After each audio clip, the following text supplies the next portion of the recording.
প্রিন্সিপালে বিশ্বাসী যে public safety first,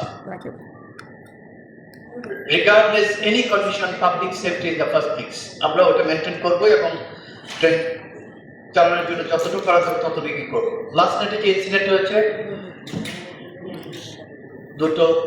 একজন বাচ্চা আমরা পেয়েছি এবং দুজন প্রায় ট্রেনের উপরে উঠে গিয়েছিল।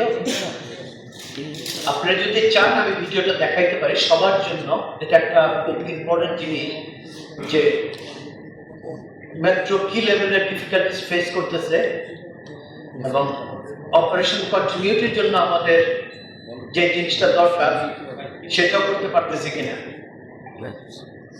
যতটুকু ভিডিওতে পাওয়া গেছে আমাদের ডিজিটালি, সেটা হলো যে ছেলেটা কামরাঙ্গবাজার থেকে কোনো এক জায়গা থেকে উঠেছে, উঠে সে আগারগাঁতে আসে, আগারগাঁ থেকে সে ট্রেন চেঞ্জ করে যেখানে পাবলিক দরজা যেটা ওপেন ডোর হয় সেটাতে না দেয় সে রাইটে একটা যেখানে দুটা ট্রেনের সংযোগ স্থল, ওই জায়গার কোনো এক স্থান দিয়ে সে ভিতরে ঢুকে যায়।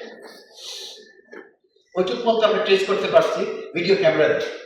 তারপরে সে কোনো এক সময় সেক্রেটারি যাওয়ার পরে সে ছাদের উপর উঠে, দুইটা ট্রেনের যে বগি প্লাস্টিকের যে জায়গাটা আছে, যে ফ্লেক্সিবিলিটি আছে, ওই যে কিভাবে উপরে উঠছে কেউ যখন উপরে উঠছে তখন দেখা যাচ্ছে যে সাথে সিকিউরিটি তার সাথে ইয়ে করেছে, ইলেকট্রিফাইড হয় নাই, এটা সৌভাগ্য।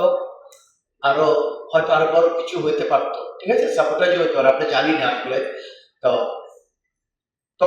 তাৎক্ষণিক ভাবে ট্রেন স্টপ করা হয়, বিকজ আরো কয়জন আছে কিভাবে আছে আমরা জানি না, কেউই কিছু। আমরা প্রায় 2 থেকে 3 ঘন্টা পর্যন্ত আমরা সার্চ করি, পুরো লাইনে সার্চ করা হয় যে আর কোথাও সে আরেকজন নামছে কিনা। পাবলিক একজন বলতেছিল যে আরো দুইজনের সাথে কথা বলতে শুনছি আর। তো ওইটার উপরে ভিত্তি করে আমরা ট্রেন চালাতে পারি না, কয়জন আসছিল বা তার নির্দিষ্ট করে নাম্বার আমরা পাইনি।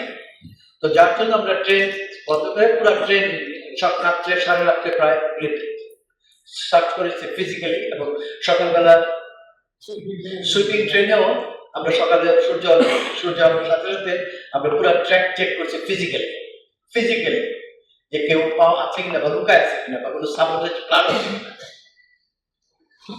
ঠিক আছে। ওই সময় অনেক সময় তো প্রতি হয়তো সব অপারেশন জিএম কোথায় হয়েছে কি হয়েছে সব তো কোঅর্ডিনেট করা সম্ভব না। অনেক সময় সাংবাদিক কল আসছে, আমরাও উত্তর যতটুকু দিতে পারছি।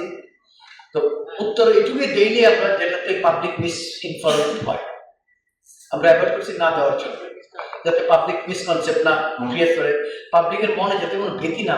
কারণ আমাদের তো পাবলিক থাকতে হবে।